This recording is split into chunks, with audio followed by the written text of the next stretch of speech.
This is a talk about the system of sensing. I originally wrote about the system of sensing in a book called Autism and Sensing the Unlost Instinct, which was published in 1995.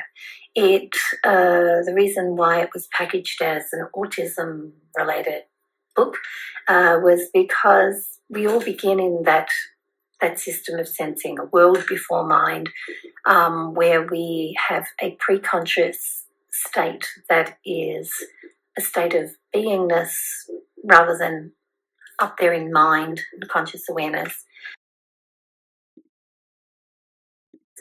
And we're yet to accumulate that world of meaning, that dictionary, which then changes how we experience the world. We start to experience it with interpretation, with interpreting rather than sensing it. And then after that, we gain all the indoctrination and inheritance of culture and ego, etc., and all the cladding. And then that changes how mind experiences it. And so it's a progressive level of change in how we experience the world. But as a person who grew up meaning deaf and meaning blind until late childhood, when I gained language with meaning, and until my 20s when I got cohesive visual perception, I retained a lot of that early capacity to navigate my world by pattern and theme and feel. And so I want to talk a little bit about what that system is, how we've all come from it, how some people lose it, and why it's a good thing to get it back. So the system of sensing is our first world. And in our first world, we're really in our own world. It's this place where we accumulate huge amounts of experiences, sensory experiences, emotional waves, tones, movement, textures, smells, sounds, colours, patterns. We're both sensing this stuff, we are intuiting this stuff, we are experiencing it by merging with it. We become part of the music. We feel the music inside of us. We become part of that texture until we can't feel the separateness of ourselves and that texture. We're wrapped up in that texture. We experience the colours, but we move through the colours, and the colours feel like they're moving through us. We meet, we encounter people, but we experience them like a kind of living music, like this music of beingness that has a different shape, in a sense, each one, and their shape changes how we experience it. So it's not yet a world of self and other. It's a world of self in other and other in self. And it's not a world of imitating. It's a world of merging in order to know something as the basic sensory and emotional experience of what we're merging with. So we are these experience machines in a sense. And it's not yet a place where we consciously think about things. We're getting such a soup of sensory and emotional information. There isn't those structures yet with which to interpret and gain conscious awareness. So we're in a very pre-conscious state, and we're taking in far more than we can actually consciously process. And this is building up those maps, the repertoire, the dictionaries, in those connections in the brain that have not yet been made. And as such, because we haven't got all those connections made, there's nothing to filter what's coming in. And so we get overwhelmed and we contract and we scream and we look away and we, cry, or we space out or we dissociate, or however we manage that, which I guess you could say is a bit autistic, and therefore we all have this autistic response to the world. And some people continue to have that, and others make enough connections in their brain that they begin to filter what's coming in, and they thereby cut down on a large amount of what's coming in, and they build their repertoires so that everything that's coming in progressively is coming in with meaning and it's manageable, and then we call those people less autistic. But because we're getting flooded with information and we haven't yet got those structures to filter this stuff, what happens with all that accumulated information is that it sort of sits within us. And if somebody was to, like as we get older and they try to tap into that directly, we might not feel we have that knowledge, that conscious awareness, and therefore we can't respond. But if they do something that maybe isn't what we expect, or they address somebody else, we might find that this unknown knowing suddenly comes through and it surprises us. It surprises us because we didn't consciously know that we had any of that understanding, that we'd done anything with that knowing, but it's unknown knowing because it came in without the filtering and it was being processed back there in that pre-conscious state, not in the conscious state, not in mind, what we know of as conscious mind. The pre-conscious state is really more, I guess, body. It's more like body brain rather than mind. And so then if we can progressively talk about how we move out of this state of emergence, this state of beingness, this state of sensing, this place of unknown knowing, this my world, what is our next stage, if you like. And our next stage is really that we move into being a sensory being in interaction with the external world.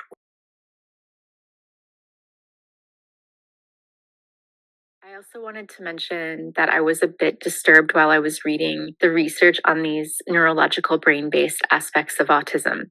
I found that the language used in a lot, not all, but a lot of the content was quite in line with the deficit model of autism. And a lot of it seemed focused on like, oh, if we understand these neurological differences in autistic brains, then one day we might be able to fix them.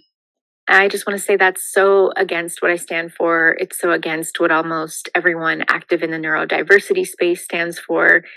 I don't support the search for treatments or cures for autism. I don't support researchers or research that claim in any way to have autism eradication as their goal.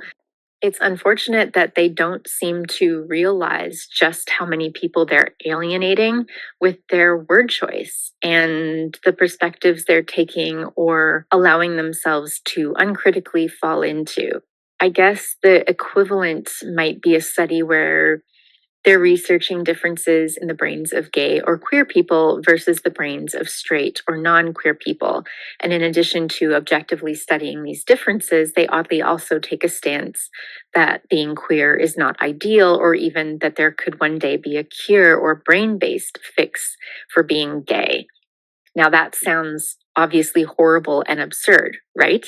Well, it's also horrible and absurd for it to be 2024 and researchers and other experts still talking this way about autism and being autistic, like assuming we all want to be cured, or assuming that we want interventions that get rid of our, sorry, getting worked up here and trying to destroy my equipment. I will say that I think that autistic people who want a cure or intervention that theoretically could take their traits away or greatly reduce them have likely internalized a very negative deficit-based view of autism. I mean, it makes sense if you grow up being told in both direct and indirect ways constantly that autistic traits are inferior or undesirable, and you've never challenged these perspectives for yourself or been able to. Heck yes, you're going to hold these same perspectives. What we're seeing, and this is society in general, it's the way it's structured. Everything is inverted, everything is upside down. And there's no greater example of that than misinformation and disinformation being terms of abuse for people producing credible evidence, delivered by people who are lying through their teeth 24 hours a day, even in their sleep, probably. We have to not worry about labels and get upset about labels. We just need to keep pounding out what we're saying, because, in the end, the thing that gets people to look at other possibilities more than anything else is their own experience. So my name's Georgia Eade. I'm a psychiatrist specializing in nutritional psychiatry and metabolic psychiatry. And I have been practicing psychiatry for a total of 25 years. And the first 10 years of my practice were, I practiced conventionally, medications and psychotherapy. And the last 15 years have been more and more nutrition focused, and now entirely nutrition focused. I became interested in this through my own health journey, which may not be that interesting to your listeners, but that's how I started studying nutrition. Actually, I would love for you to give us that part, not because they haven't heard this general story before, they haven't heard this particular one, but I think it's useful to have this particular narrative told over and over again. We're on a mission to save a bunch of lives, and there'll be somebody who hears your story and finally gets it. So yeah, if you don't mind, I'd love for you to tell it. I don't mind at all, not at all. And so, I mean, I think, probably many of your listeners know that in medical school, we don't learn much at all about nutrition. We had in medical school maybe 2 or 3 hours of nutrition lectures in 4 years of medical school. And then in residency, psychiatry residency, 4 years of specialized training, we didn't talk about food once. And so it really never crossed my mind that what we eat matters to the brain. And I really only thought of, as most women who grew up with a weight problem, which I did, I really thought of my food choices primarily as a way to control my weight.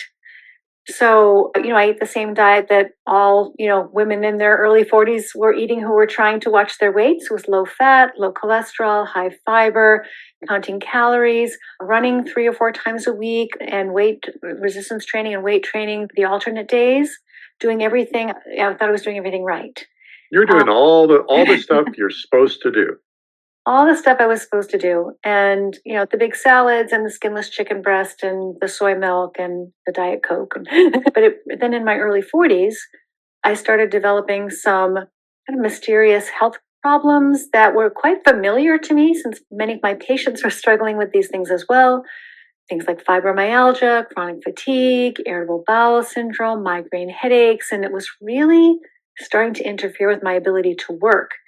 So I was working at Harvard at the time, and I had access to lots of very smart, caring specialists and had every kind of test. And they told me everything was normal.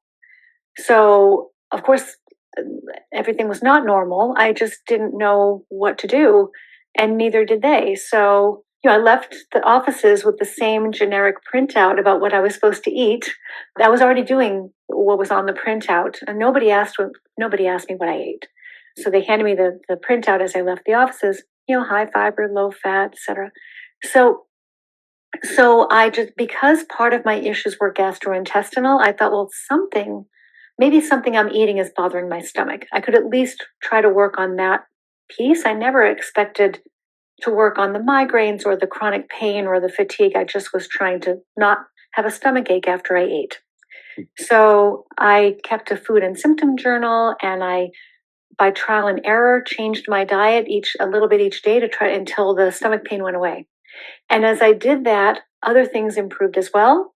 And by the end of about 6 months of kind of note taking and trial and error approaches, because this was really before most people had heard about ketogenic diets or carnivore diets or even paleo diets, by the end of the 6 months, the diet that I had ended up on was almost exactly upside down from the diet that I was told was healthy. So it was mostly meat, very few plants, very low carbohydrate, high cholesterol, high fat. And not only did it fix my stomach aches, it resolved every one of these strange syndromes that I was living with. And beyond that, it improved my mental health as well, which I didn't even realize was subpar. So that got my attention. Unpack that for us. What do you mean specifically that it improved your mental health? My concentration, my mood, my energy, my mental stamina. So, it was common for me to come home after a day of work and just feel completely spent and not be able to do anything else after 5 or 6 o'clock at night. It would be very normal for me to, on a Sunday night before a busy work week, to feel very anxious about, starting work the next day. In the winter, I would get depressed, not severely depressed, but just I could feel a real kind of curtain coming down. I worked through it, I functioned through it, and it was never anything serious. But I just thought all of those things were normal. It's normal to be tired at the end. And I was, hungry all the time and always, watching my weight and struggling with my weight. And my appetite came under beautiful control without needing so much willpower. So all of those things improved. And so I thought to myself, this diet seems to be good for the brain. And I'm a psychiatrist, so I wonder if this diet could help my patients, because I've got lots of patients who have a lot of these same issues, physical issues. And of course, I'm their psychiatrist. Most of my patients are not getting better psychiatrically. True for just about every psychiatric practice. Our practices are filling up with patients who aren't getting very much better. And we really don't know what to do with all of those people except write refills, adjust dosages, give hope, some supportive psychotherapy, come in a few times a year to touch base, encouragement. But for the most part, those folks aren't getting much better. I thought maybe there's some hope here. Yeah, let's maybe dig into that a little bit, because people might not recognize sort of the lack of benefit from these treatments that have been widely used in the psychiatric field, and honestly, it's not that dissimilar to other fields of medicine that we can point to. But give us some insight about what your practice was like before making this shift and integrating nutritional therapy into your practice. Sure. So at that time, I'm in Massachusetts. I'm based in Massachusetts, grew up in Massachusetts. And my practice at that time, when I'd left residency, I moved to Cape Cod because it's one of my favorite places in the world to be. And I opened a practice, and I worked 3 different jobs. I worked as a consult liaison psychiatrist to the local hospital. I worked in a very busy community mental health clinic. And I also had a small private practice as well. So, and I was working, 12, 14-hour days, 6 days a week, on call for myself all the time, and, very busy, very stressed, but learning a lot and loving a lot of things about my work. But what was really difficult about my work was that no matter how hard I tried, I just couldn't seem to solve this puzzle of what is causing these problems in the first place, and why aren't people getting better? I would try medicine after medicine. Really, what we're trained to do in psychiatry residency is psychotherapy for the psychosocial root causes of mental health conditions, things like trauma and stress, family issues, that sort of thing, your mother, and, psychotherapy. And then we're trained to address the biological root causes of mental health conditions, which we were taught were something about chemical imbalances that run in your family, vulnerabilities that are biological. We were taught to address these chemical imbalances with medications, but we have no tests. Even today, we have no way to really test your brain's neurotransmitter activity. So we don't really understand fully how the medications that we prescribe work. And so what we are doing is literally practicing in the dark. So when somebody comes in and they have any issue, attention issues, depression, PTSD, psychotic symptoms, mood swings, whatever it is, we are writing down your symptoms. We're giving you a diagnosis because the insurance companies require that. We're trying to figure out which box you fit in our book of diagnoses. And then we're literally guessing about what to do next. Because that giant book that we use to look up your diagnosis tells you nothing about what's causing your symptoms and nothing about how to treat them. So it is trial and error. It is frustrating for the psychiatrist as well as for the people who come to see the psychiatrist. And it can take, in many cases, many months or even a year or two to find a medication strategy that is worth taking.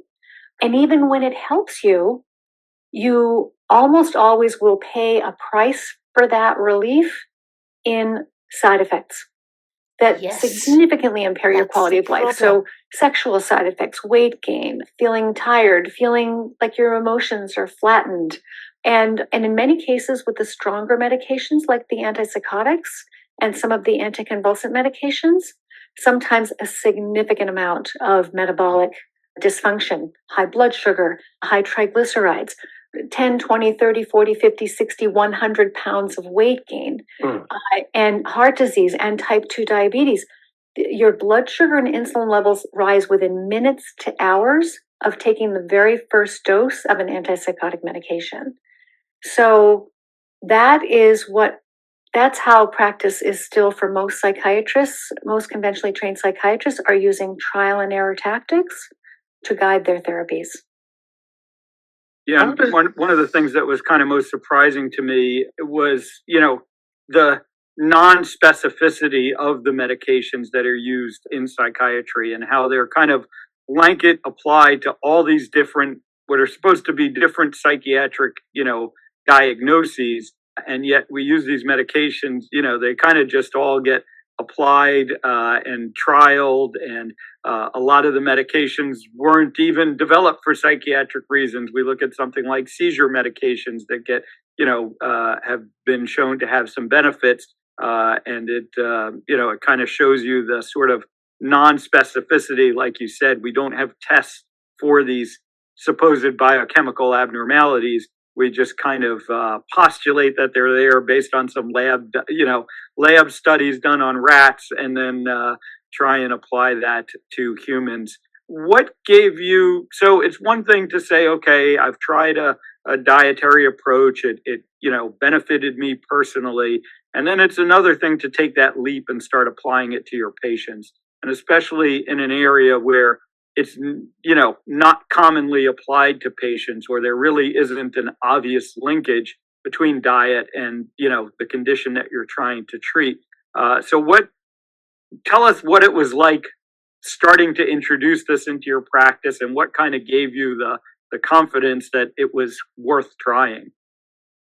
Yeah, it is a big leap, but I didn't jump into it. So I was very careful to study nutrition for several years first before even thinking about introducing any of these concepts to my patients, because I honestly, this diet that I ended up on myself was it's a mostly meat diet, high fat, high cholesterol, high meat, low plants, etc.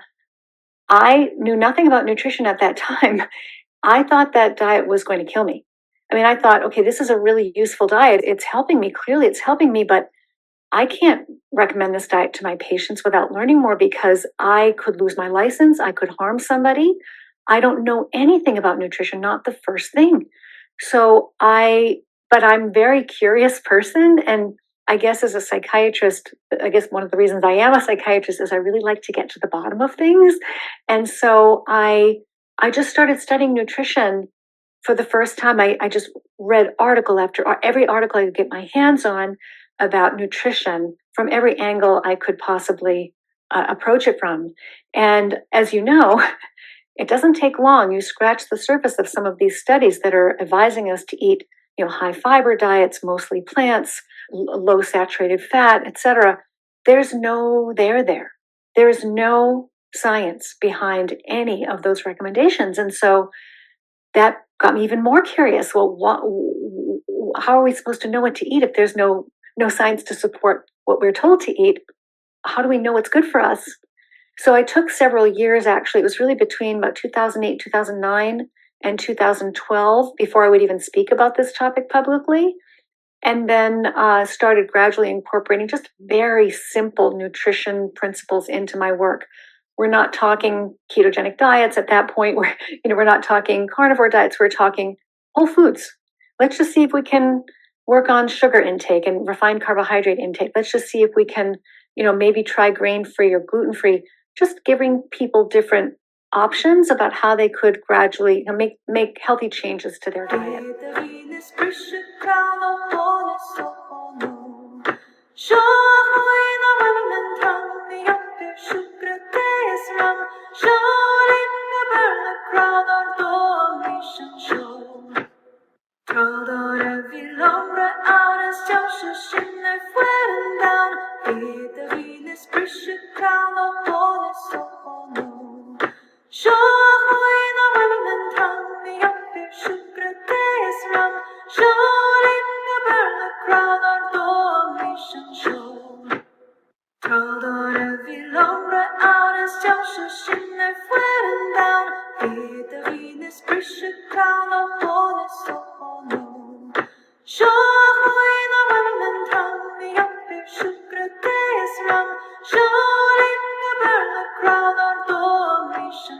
Well, yeah, I mean, so Phil and I have been running this big fat challenge, getting people onto cutting out the plants and going back to the ancestral human diet. And we started that at the beginning of 2023.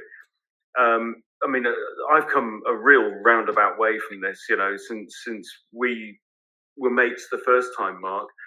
And I got into, I was a real mad greenie. I was a rabid lefty. Yep. And I was convinced that CO2 was a problem and a pollutant, and I came up with this wonderful idea of, couldn't we turn carbon dioxide into soil by making more soil? And I started exploring all of that, started going to conferences all over the place, and people were talking about the importance of cows and ruminants on the land and how it built soil. And then they were saying about how important it was for health. And I thought, oh, this is weird, because I thought everyone knows that plants and fruit and vegetables are good for you, and that's what we should be eating. We should eat more of that. And then, so I started looking into it further, because I'm a very curious person with an itchy brain. And then I came across Phil and his Facebook group. We just got chatting. I offered to help him out with marketing one of his projects, and it's never looked back from there. But the big difference is, Phil and I have been coaching this stuff now together for a year, but Phil had to fix his diet because he was fucked. He was literally crippled, crawling on the floor to go to the bathroom, kind of. I'm speaking for you here, Phil. No carbs, no sugar, none of that stuff whatsoever. A real journey. It's been mad. It is amazing, isn't it? Because you weren't that far off. No. And so you just drop in the last few things. It's like people don't understand. Like, people come up to me, and as you know, Mark, I got conned into the whole vegetarian vegan thing through the transcendental meditation thing. So all the sort of spiritual yogi type people, and I get people coming up to me now from the local community that's here that I still kind of live near, saying, "Oh, I've seen your podcast, I've seen your videos and whatever, and I'm eating loads more meat." And I go, "No, it's not about that. It's not about eating more meat. It's about eating no plants."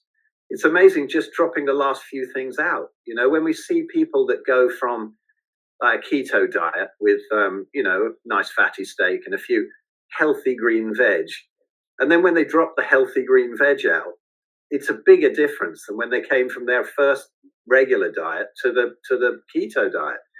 And there's something, so toxic about the plants. I mean, it was a really interesting podcast I did recently. I was the Red Pill Buddhas podcast, and I've had some amazing people on recently. But one of them was an absolute hero of mine called Natasha Campbell McBride, who wrote the Gut and Psychology Syndrome books. She fixed her son's autism with a very low carb, high fat diet and whatever. And she was a real hero of mine. She's one of the people in this space that I haven't met. I know seemingly all the docs, Ken Berry and Sean Baker and Anthony Chafee, who Ben's helping him write his book at the moment, and all these fantastic docs. But I've never met Natasha. And I thought, got to give her a big hug whenever I meet her, But I finally got her on the podcast. She had a really good point. And because I'm always about, like Anthony Chafee on his channel, he's got this famous video, and the book I think is going to be called that, Plants Are Trying to Kill You. And it's because they have so many toxins. Nobody knows that there's like 136 carcinogens in an organic Brussels sprout and whatever. Listen, I read Day of the Triffids in the 80s. I know. Yeah, those fuckers are out to get us, aren't they? They are. And anyway, they had, Anthony saying all about these toxins and whatever. However, people then say, well, our grandparents were kind of okay on this stuff. Yeah, it's not ideal. It's got a load of toxins in it, but the body used to be able to deal with it. But Natasha on my podcast made a really good point. I was saying to her, my first question, I had about 20 of them, for her. And I said, what is autoimmunity? What causes it? And 20 minutes later, she finally finished her answer, but it was a masterpiece. If anybody looks up Red Pill Buddhas, Natasha Campbell McBride, check out that answer.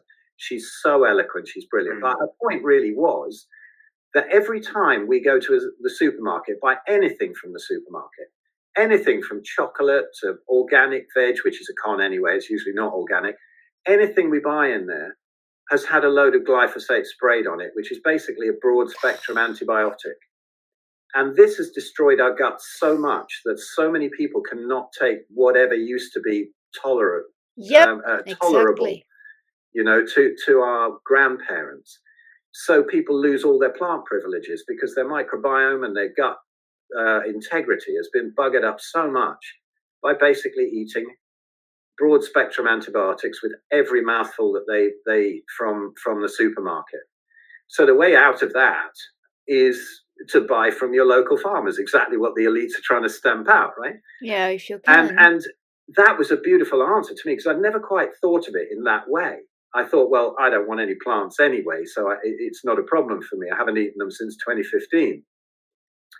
But the way she described it really made a lot of sense to me, because a lot of people have said, well, why were our grandparents healthier? Well, they didn't have the same EMFs and all the same amount of ridiculous jabs and all that shit that we get given. But, everything, you think about it, every crop, every junk food that's produced is based on plants, really. And all of those have been sprayed with glyphosate. So everything we have, from crisps, chips, pasties from Greg's, everything is basically an antibiotic. Yeah, the majority of these ultra-processed foods are made from 5 things: corn, wheat, soy, sugar, and seed oils. Yeah. All annual row crops, all destroy the soil, all covered in glyphosate. The most emotive subject. And if you guys are watching this or watching it for the first time, don't switch off. Don't get emotionally triggered. Listen to what is being said, because I did what Ben is doing 2 years ago, and it transformed my health. And I've been a bit lax in the last few months, but I am basically still carnivore, and I've slipped into a bit of bread recently because of various reasons, but it's coming off the menu again, because I just remember how well I felt when I was pure carnivore. So it is coming back.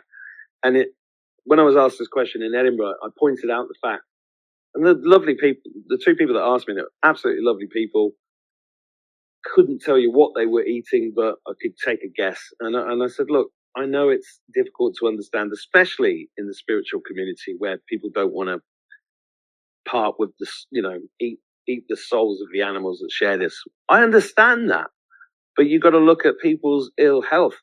And I did a video last night with somebody called Caroline Coram, who empirically has shown us the level of arsenic that's been sprayed into the atmosphere in an attacking way for quite a long time. Now, apart from the glyphosate, it's been sprayed on vegetables since the 1950s, especially bread and wheat and everything else. But if you've got arsenic coming in, that's going into everything, not just your hair and your skin, but also into the ground and the plants and everything else.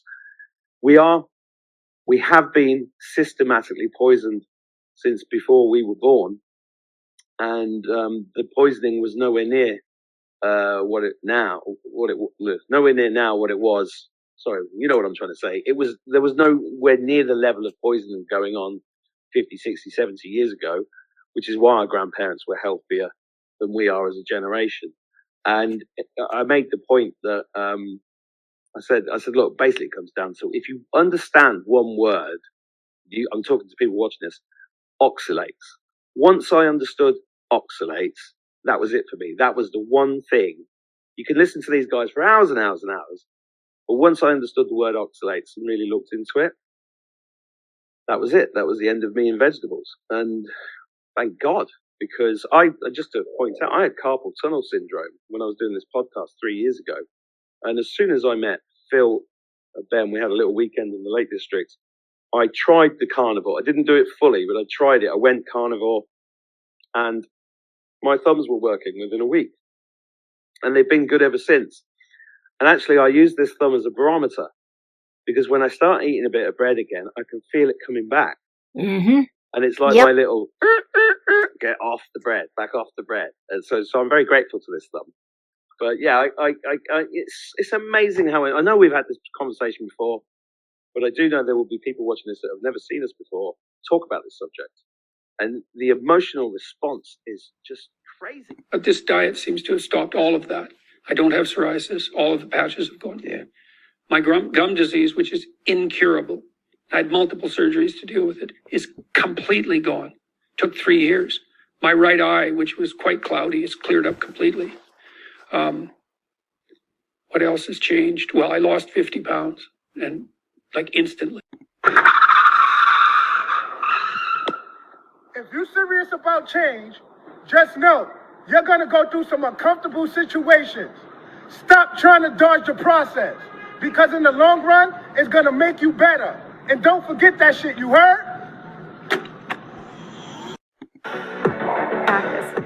And what I started to notice was that regardless of the diagnosis, the ketogenic diet seemed to have unique therapeutic benefits that medications that I'd never seen possible with medications. So whether the issue was an attention issue or a memory issue or a mood issue, concentration issue, productivity, sleep, whatever the issue was, a ketogenic diet seemed to have benefits for almost everybody who was willing to try it. Now, certainly does not work for everybody, but the vast majority of people I've worked with over these many years have benefited in some noticeable and meaningful way to a ketogenic diet if they're willing to follow it. In terms of the role that ketones specifically, how it is that ketones specifically help mental health, for example, for a lot of people who have insulin resistance, meaning that over the years from eating the wrong way, following a high insulin lifestyle that's led to high insulin levels, say, for example, eating too many of the wrong carbohydrates too often over many, many years, which places a tremendous demand on our insulin production system and insulin signaling system. Over time, that can damage the insulin signaling system and make it more and more difficult for cells throughout the body to respond to insulin's important messages. So this includes in the brain. So what happens in the brain in people with insulin resistance is that the more insulin resistant they become, the harder and harder it is for insulin itself to cross into the brain. So glucose still crosses in, no questions asked, but insulin has a more and more difficult time. And so the more insulin resistant you are, the lower your brain insulin level can be. So what you can see is in people with insulin resistance is you can see a brain swimming in a sea of glucose and still be slowly starving to death because the brain can't process glucose to full capacity efficiently without adequate insulin. When you then place somebody on a ketogenic diet, those ketones will cross easily into the brain and they can bridge that energy gap that is left by that sluggish brain glucose processing. So now the brain is now running on two fuels, some glucose. The brain does still need some glucose at all times, but all of those sputtering cells that have been trying to get by with not quite adequate glucose processing for a long period of time, those can come back online And often, even within a matter of a few days, people will notice a difference in their ability to concentrate, their ability to think clearly, and a much more stable mood and better mental energy, mental clarity. So the ketones revitalize the brain's energy supply in people with insulin resistance. Metabolic health is simply how your cells are functioning from day to day. How are they getting their energy? How are they taking care of themselves? How are they clearing away waste products? It's really the day-to-day operation system of the cell. And so metabolic health is the day-to-day operational health of all of your cells. So, of course, then it would make sense that you couldn't have excellent mental health without excellent metabolic health, because the brain is full of cells that need to have all of their requirements met. So when people go on a ketogenic diet, it's as though they're shifting their brain's operating system sort of to a more efficient mode, where all of the pathways, not just one pathway here or there, the way medications work, but all of each cell's energy production systems, operational systems, management systems, waste disposal systems, every system of every single one of those cells is functioning more efficiently. And so when that happens, of course, the brain will work better. And so no matter what kind of a mental health issue you have or how long you've had it, you can see substantial improvements in sort of overall brain health and overall and symptoms of a wide variety of mental health disorders. So many people underappreciate the powerful role of nutrition in brain in health. The same way as high cholesterol is a good thing, and it's the paramedic at the car crash. You know, we've been fooled in all of these things. The body is perfect and it knows what it's doing. If you go onto an ancestral diet, you might have some rough patches, because coming out of any addiction at any level of toxicity can be a difficult time. But the difference is, as we've seen so much on the Big Fat Challenge, is how many people have a few issues to start with, and then it smooths out. It's plain sailing. It's the opposite of veganism, where you get that, because it's a fast, you get that honeymoon period at the beginning, and then they're convinced this is the perfect diet. And then when the problems set in gradually over the years, they don't equate it with the diet, because I'm already on this perfect diet. It must just be detox. This is the problem. The honeymoon period. The most dangerous thing about veganism, I think, is its initial good results, which can happen. But it's just a fast. But when those plant toxins build up from all the spinach smoothies, believe me, it is indescribable agony. If you're a producer of kidney stones, and you won't know until you do those spinach smoothies, just don't bother with the spinach smoothies, please. Never. You just give me. I've just had a flashback to when I did a fast, a full week fast. The first time was maybe 14 years ago, 15 years ago, and I got back from the fast, and every single day we were being given a 2-hour lecture about nutrition from a vegan, right?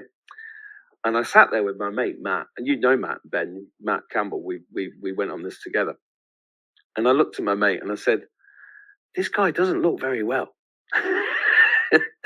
And Matt's been a vegan his whole life. If he's watching this, he'll be throwing things at the screen, because he had IBS, and that's why he went there. And I went with him because I was really overweight and not very well. And but by the end of it, by the time I got back home, I was like, right, I am raw vegan juicing. That's all I'm doing. And I remember standing in the kitchen, and I was holding this broccoli in my hand and looking at the juicer, going, "I'm really going to drink this." And then I juiced it, and I held it there, and I smelt it, and I went, "Oh God." Yeah, it's horrible. I used to go out into the garden and pick dandelion leaves and nettle tops and young, leaves and stuff from all around the garden, and chuck it in there. You had to chuck a banana in just so you could drink it down without gagging. But you force yourself to do it because you believe you're doing yourself something good. But your body knows, right? Your body knows. I remember when I went carnivore, and it was just a steak and salt on my plate, and I was like, "Oh God, this is delicious." Yes. I don't think most people realize that if you have a mental illness, it doesn't necessarily mean that you need medication. What if it's simply that you haven't been feeding your brain properly, and that the chemical imbalance that you've been told you have is, like so many other chronic illnesses, simply a result of eating the wrong way, And I know that sounds radical and maybe even crazy to some people, but why should the brain be any different? We now understand that so many other health problems are directly related to how we eat. Why should mental illness be any different? I fell in love with this topic when I started thinking about the world of dividing food into plants and animals, because that everything we eat is either a plant or an animal, or originally was. And so animals defend themselves with claws and fangs and growling and chasing. They don't need to have any other mode of protecting themselves. And so if you're going to eat an animal for lunch, you have to deal with all of those defense mechanisms, and there's some risk involved. But if you're approaching a plant, it looks so innocent sitting there in a field. It looks defenseless. It looks vulnerable. It looks innocent.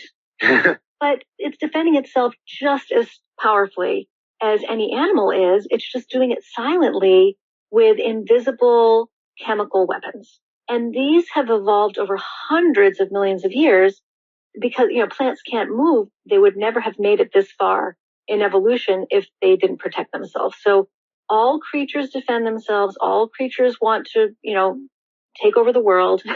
And they especially want to protect their offspring.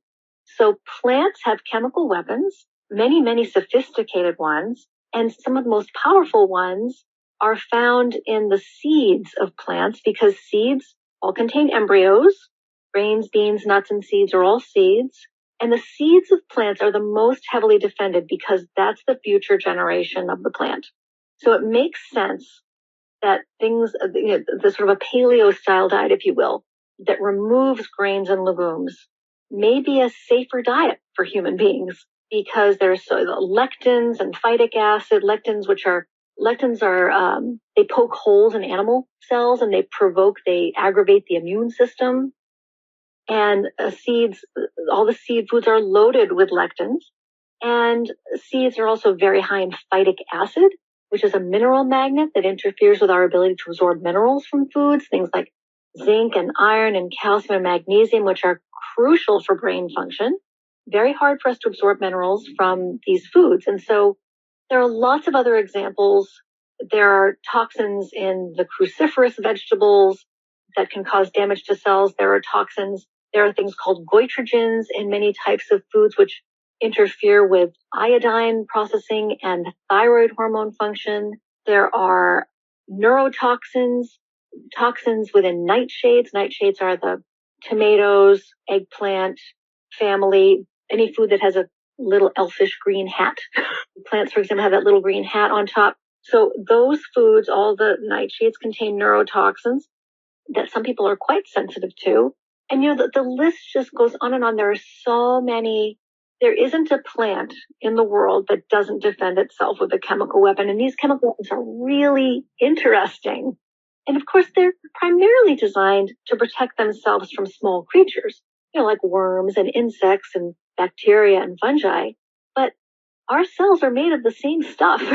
All animal cells are basically the same construction. And so if you eat enough of these foods, or if you are vulnerable because you have gut damage or immune system damage, then those natural toxins, many of which we've evolved alongside these plants for a long period of time. The plant foods that we've been eating for a long period of time, we have evolved defense mechanisms to deal with. We either don't absorb these toxins or we rapidly detoxify and eliminate them from the body. We kick them out, basically. But if you have gut system or immune system damage, you may not do that as well as you should.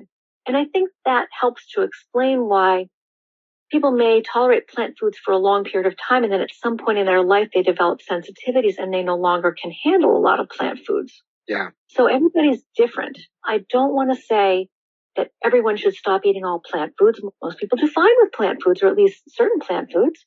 But if you have a health problem, it makes sense to me to suspect plants rather than give them the benefit of the doubt. I found Natasha's book, the original GAPS book, and it really saved my life. It made so much sense. It was beautiful. And that and Jack Cruse's website on all the sort of light and circadian rhythm and stuff like that absolutely saved me.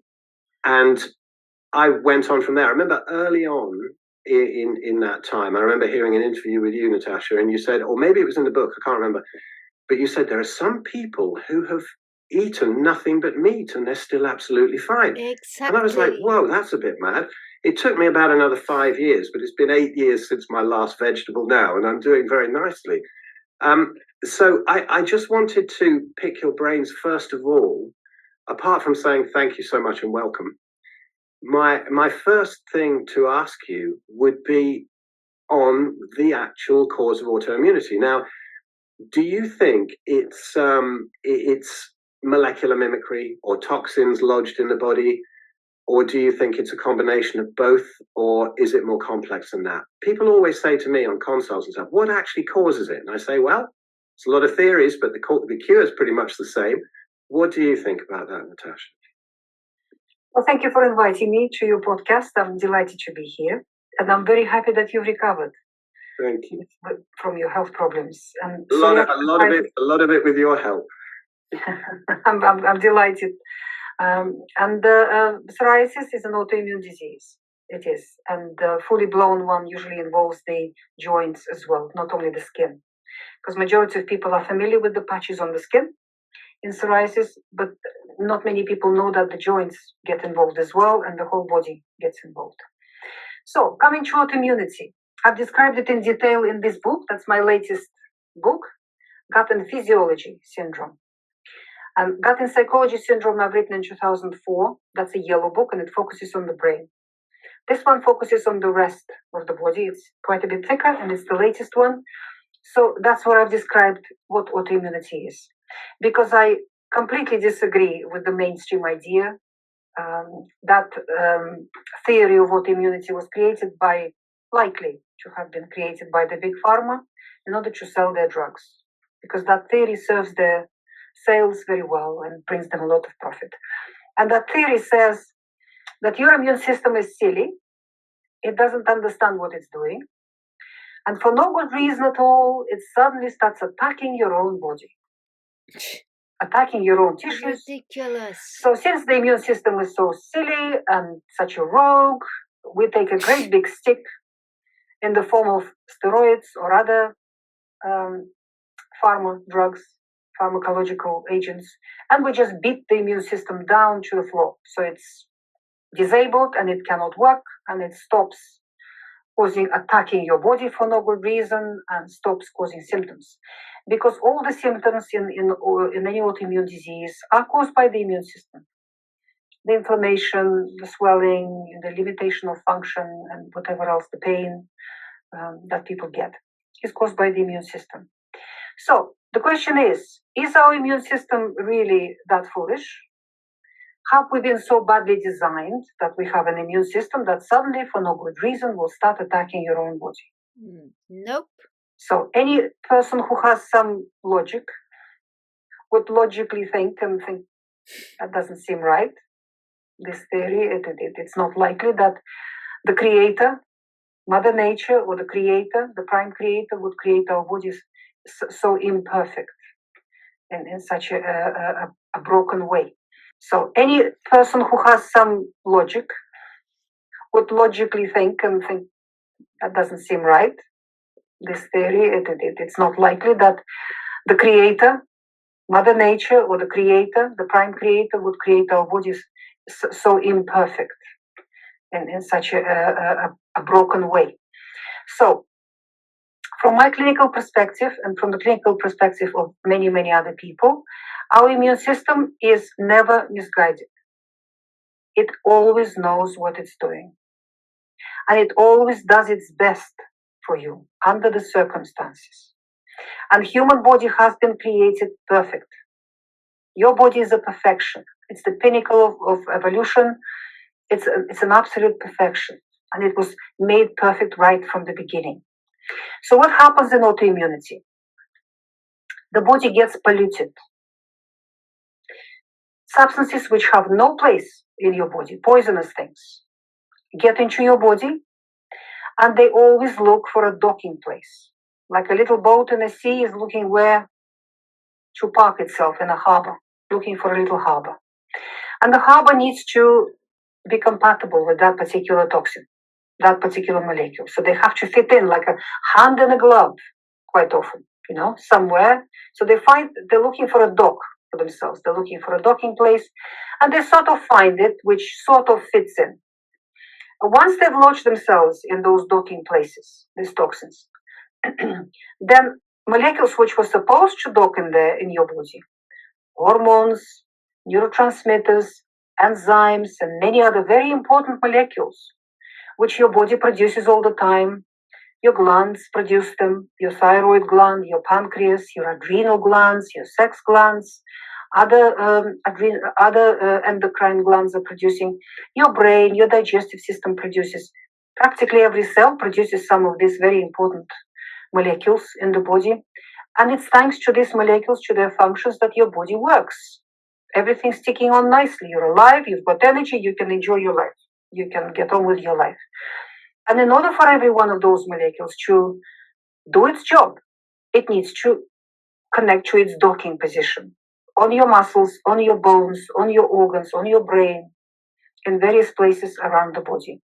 And it's a very specific docking position for every molecule. And the three-dimensional structure of this molecule is such that they fit in very nicely into their docking places like a hand and glove.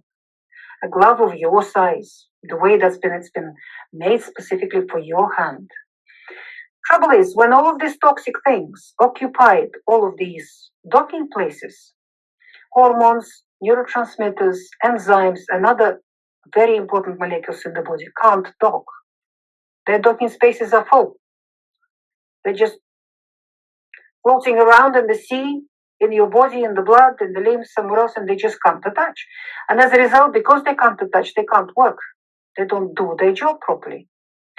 Hormones, neurotransmitters, enzymes, they affect every function in your body, on every cell, every organ. So when they can't dock, they can't do their job, so all sorts of things go wrong in the body as a result. One hormone can just cause havoc in every organ in your body. You come to a doctor and you have everything wrong everywhere in your body. And the doctor thinks, well, what do I do with this person? I can't even give a diagnosis to this person because I can't localize the symptoms. They're all over, the person is sick all over because these things cannot dock. And you develop a deficiency in all hormones, enzymes, neurotransmitters, and other vital molecules because of this pollution. So the immune system's job is to keep your body clean. It goes around your body surveying everything all the time. And when it finds this pollution for the first time in a particular place in your body, it will use a tool that it has ready to go. That tool is called inflammation. The immune system just grabs it off the shelf and uses it to clean that dirty place in your body. What is inflammation? The place is red, hot, swollen, hurts, and doesn't work. That's what inflammation is. So you wake up in the morning and whatever, if it was, let's say, your knee, your right knee, where this toxicity has lodged itself, your right knee is swollen, it's hurting, it's red, it's hot, and it doesn't work. You can't bend it properly, you can't step on that leg. So you run to the doctor, and the doctor says, oh, you got arthritis, and gives you anti-inflammatory drugs. Drugs which do not allow your immune system to use inflammation. Inflammation is a wonderful tool that the immune system uses. It should never be suppressed. It should never be reduced because it's so effective at cleaning dirty places in our bodies. And it cleans the dirty places in our bodies without damaging your tissues.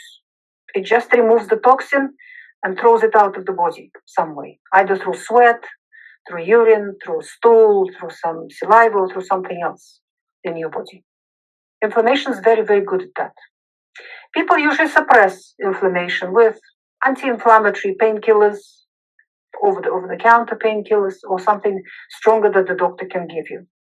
So if inflammation is suppressed, the immune system has no choice than to move to some other tool that it has to clean that dirty place because the place is still dirty and more dirt is coming in. More pollution is coming in, polluting more places in the body.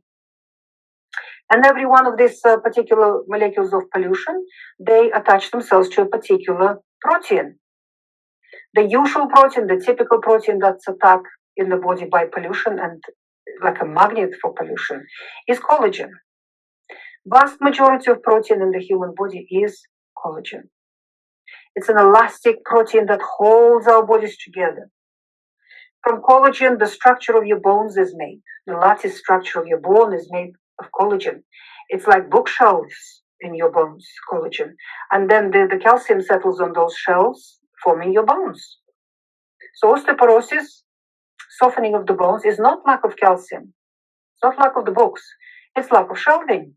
The shelving is all broken because there's no collagen. So the books have nowhere to stand. They just get washed away and you get osteoporosis. So pumping yourself full of calcium is not going to help. You need to rebuild the shelving first with collagen. The structure of your muscles is made out of collagen. The structure of your ligaments, your joint capsule, the surfaces of the bones which rub against each other, the liquid inside the joint is all collagen. The sheath where your nerves travel is collagen. The structure of the nerve itself, all these sort of supportive structures in the nerve are collagen. The structure of all of your blood vessels, all of them, including your heart, is made out of collagen. Large percent of your heart, arteries, veins, capillaries is collagen. The structure of every mucous membrane in the body is collagen. The structure of every capsule of every organ, because every organ has a capsule, and it has ligaments that hang that organ inside your body in a certain place. So it's nicely hanging. All of those structures are collagen. And collagen is like a magnet for toxicity. A lot of toxins attach themselves to collagen, and as a result, they change the three-dimensional structure of those collagen molecules. The immune system finds them, looks at them and says, gosh, you're not mine. I don't recognize you. You must be my collagen, but you look very different. So the immune system first will try to use inflammation to clean that collagen up. But people suppress inflammation routinely. They start taking painkillers in this country, in any country in the Western world. So inflammation is suppressed, it's not working. The immune system then, what does it do? It studies the three-dimensional structure of this changed, polluted, contaminated collagen and starts manufacturing cells which can gobble up the whole thing, digest it and remove it. And these are antibodies, and that's what's called autoimmunity. So the doctor takes a blood test from you, finds these special cells for gobbling up that contaminated collagen and says, oh, you've got an autoimmune disease. And they jump to the mimicry phenomenon fairy tale given to them by Big Pharma, which says that your immune system has gone rogue, it doesn't know what it's doing, we need to beat it up and destroy it. So here's a drug for you to destroy your immune system. We cannot live without immune system. Lots of things will go wrong in the body if you are killing your immune system. If you're taking steroids, prednisone, or some other drugs which are similar, or something even stronger, like cytotoxic drugs that very often they use for autoimmune disease. So, in reality, what we need to do, we need to support our immune system, and any person with a logical mind will say, well, we need to stop that pollution coming into the body, right? We need to stop polluting the body, because your body has a powerful cleaner inside it called detoxification system. That cleaner is walking around 24 hours a day with a mop and a bucket all over your body, cleaning you up all the time. But if this system it's got a headquarters in the liver and departments in every cell of your body, this detoxification system. But in a person who is too polluted, the detox system is so overburdened with work, it's overwhelmed. It breaks down. It cannot clean you up anymore. So that's another problem we need to deal with. Your immune system is fighting and does the best it can do from the end side of the problem. But when the toxins come in, the detox system is not working very well. So where are these toxins coming from? What are these toxins? Why is the body getting polluted in a person? More than 90% of them come from the digestive system. Without fail, it is your gut. That's where the majority of toxicity comes from. Here we come to gaps. Human body is a microbial community. That's what many people don't realize. There are far more microbes in your body than there are human cells. You are a microbial community, a very complex one, a very balanced one, a beautiful, amazing microbial community. And a healthy person, every microbe is present. The fungi are there, the viruses, bacteria, protozoa, archaea, 2 meter long things too, worms and parasites and all sorts of other things. They're all present and they all control each other. They don't allow each other to get out of control. So as a result, you have a balanced, harmonious community. There is harmony between them all and between your body as a result. And these microbes, they make sure that they feed you, they protect you, they just do a myriad of things for us. We cannot live without them. So if you are afraid of microbes, you're afraid of yourself because you are made of microbes. And the headquarters of this microbial community, the big ministry, the big government of it, is sitting in your digestive system. There are microbes everywhere in your body, in your blood, in your heart, in your lungs, in your veins, in your spinal liquid, in your brain, everywhere. Everywhere there are microbes, but the big ministry is in the digestive system. The reason for it is that that's where we put food. And the most powerful influence on any microbial community in nature is food. Definitely, there are no good tests that I'm aware of for plant food sensitivities, and there's no substitute for trial and error. It's frustrating, but it's also tremendously empowering and interesting. I mean, what you can discover about how you respond to foods, you can do that all by yourself. You don't need any professional help to do that. Yeah, it's pretty great. I definitely encourage people to experiment. And similarly, what are some of the problems with under-eating animal foods? I think most listeners will be a lot more familiar with this, or both. And kind of after that, it would be great to hear you tie it into how both the existence of plants and the lack or limit of animal foods, sort of what pathways it can affect emotionally and mentally. Sure. Big questions. And so very objectively, if you very dispassionately and rationally look at the science, it's really obvious that animal foods are very healthy for us.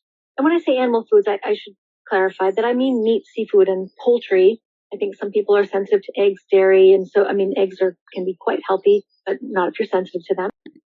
But it's quite obvious, unless you're looking at the epidemiology, which is just a strange kettle of fish. All the other fields of science line up beautifully to support the necessity of animal foods in the human diet, because only animal foods contain every nutrient we need in its proper form without any anti-nutrients. And you can't say that about any plant food. All plant foods are lacking certain essential nutrients. All plant foods contain natural toxins and anti-nutrients. And there isn't anything that exists in a plant food that you can't get from an animal food. As far as I can tell, there's no necessity for plant foods if you're eating enough animal protein and fat. So the more plant foods you eat, the harder it would seem to be able to nourish yourself, because there are so many things working against us in plants, these anti-nutrients and natural toxins. The more plants you eat, the harder it is for you to get nutrients, not just out of the plant foods that you're eating, but out of the animal foods that you're eating as well. So it's just a harder road to walk.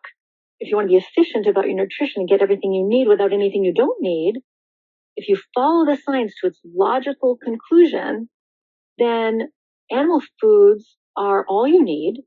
And they're also the safest source of these nutrients, the highest, most bioavailable. We absorb and utilize the nutrients in animal foods so much better in most cases than we do from plant foods. It's not that plants don't have nutrients. They do. It's just that many of them are on the wrong form, and many of them are harder for us to use because they're anti-nutrients that interfere. So, like for people eating a mixed diet with some animal foods and some plant foods, most people will do okay with that.